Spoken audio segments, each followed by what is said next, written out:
ولكن في واحد الشارع لقى قدامه جيش ديال الزومبي راكد تخلع وقلب الطريق. ولكن مع الاسف حتى الشارع اللي جا منه لقى فيه الزومبي حاصروه كلهم لدرجه طاح من العود، والشكاره اللي فيها السلاح حتى هي طاحت منه، ما عندوش كيفاش يهزها، وبالزربه دخل تخبى تحت واحد الدبابه. والزومبي حتى هما تخشاو تحت الدبابه وكانوا غير وصلوا ليه، ولكن لحسن الحظ لقى الباب التحتاني ديال الدبابه محلول، طلع معاه والداخل ديال الدبابه لقى واحد العسكري ولا زومبي فاق وقتلو دغيا، وطلع سد الغطا الفوقاني ديال الدبابه باش ما يبقاوش يوصلوا ليه، وبرك كيفكر ما عارف شنو يدير. برا الدبابه كاين جيش من الزومبي كلهم عارفينو كاين الداخل وكيحاولوا يدخلوا ليه. شويه كيسمع في واحد الراديو كاين في الدبابه شي واحد كيقول ليه واش كتسمعني؟ هذا اللي كيهضر قال ليه انا سميتي جرين وشفتك منين هربتي وتخبيتي في الدبابه. قال لي حاول تشوف كيفاش تخرج من الدبابه وغتلقاني في واحد الموبل كاين من بعد جوج ديال الشوارع، جي عندي باش نعاونك. ريك منين سمع هادشي تشجع وخرج من الدبابه، واللي جا قدامه كيقتلو بالفردي ديالو كيقتل اي واحد جا قدامه. ووصل عند خونا اللي هضر معاه وقال ليه يلاه نهربوا من هنا، وطلعوا مع واحد السلوم ديال واحد الموبل. جرين دوزو من السطح ودخلوا لعماره اخرى، وتما فين لقى صحاب جرين، ولكن واحده منهم سميتها اندريا كتشدو كتهز عليه الفردي وكتقول ليه انت السبب في كاع هادشي اللي طرا. وبطبيعه الحال ريك ما فهم والو.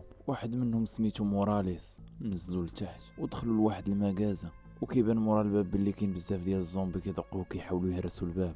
وقالوا ليه باللي حيت انت ضربتي القرطاس بزاف في الشارع خليتي كاع الزومبي اللي كاينين في المدينه يسمعوا الصوت ديال القرطاس ويتجمعوا عندنا هنا، ودابا هما غيبقاو يضربوا في هذا الباب حتى يهرسوه ويدخلوا علينا.